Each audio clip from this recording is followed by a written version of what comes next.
Hello and welcome to Premodern lands, the deck that uses this card to abuse a deck full of lands.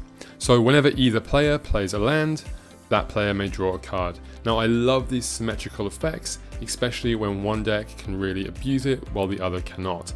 And that is exactly what our deck is trying to do. So we have all of these to help us accelerate so that we can draw more cards with all those land drops. Summer Bloom is particularly potent because, of course you're drawing more cards as you're playing those lands. So you will be playing 3 extra ones most of the time, especially with the LAIR lands. Now these really help us abuse this Horn of Greed or Summer Bloom effect because they can return other lands. If you have another land and one of these, it's very, very easy to make 3 land drops for the turn. You can just draw so many cards. Undiscovered Paradise is kind of like a powered down version of this effect, but it does happen every turn, so that is nice. We can also use Future Sight to play lands off the top of our deck, or any other card off the top of our deck, and we can use Trade Routes to return lands to our hand so we can play them again. That will also come up later, because not only do we use Trade Routes to get fuel for our win condition, which is Seismic Assault. Now we don't need trade routes for this. Sometimes we'll just draw so many cards that we can just kill them anyway, but sometimes we will use the trade routes. So to support all of this, we have Portent to help look at the top of our deck and draw an extra card. Enlightened Tutor, of course, is great at finding these combo pieces like Horn of Greed or Exploration. And we have Burning Wish, which gives us access to our sideboard, also known as a WISHBOARD. So in the WISHBOARD, we have lots of one-ofs that can help us in different situations, things to get cards back from graveyards, Sickening Dreams to deal damage without having to target if they have like an Ivory Mask or something, Pyroclasm of course, and of course we have the 4th copy of Summer Bloom, so effectively this gives us kind of like more ways to get a Summer Bloom in our main deck than just, if we were playing just 4. So I love WISHBOARDs, they're super fun, this one's no exception. But back to the main deck. So we have Crop Rotation, which of course in a lands deck is kind of like a tutor. In fact, we can tutor a lot of nice lands with this card. And firstly, one of the best lands that we can tutor is Glacial Chasm. So Glacial Chasm prevents all damage that's dealt to you, but it has an upkeep cost of 2 life. Now, as we mentioned before with trade routes, we can return lands, so we can reset Glacial Chasm over and over and over again.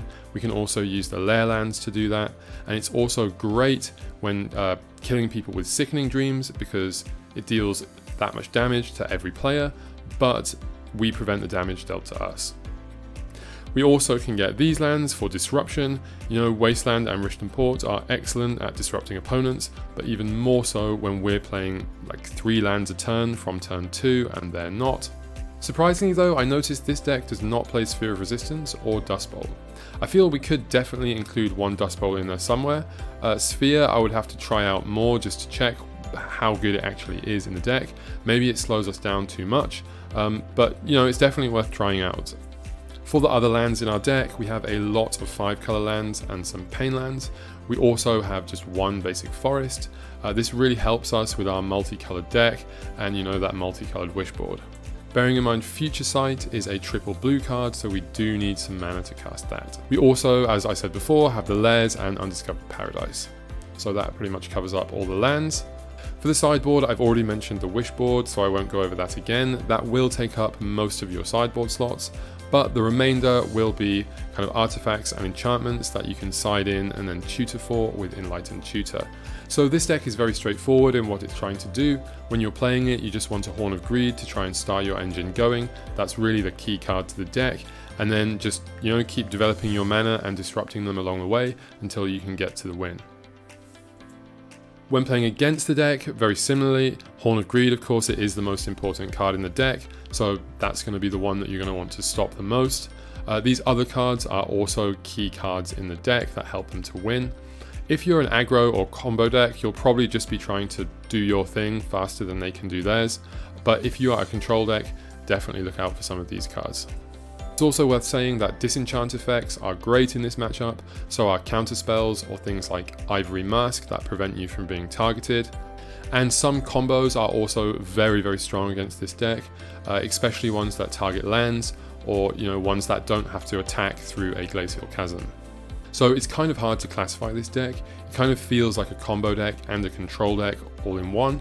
I've kind of put it somewhere in the middle.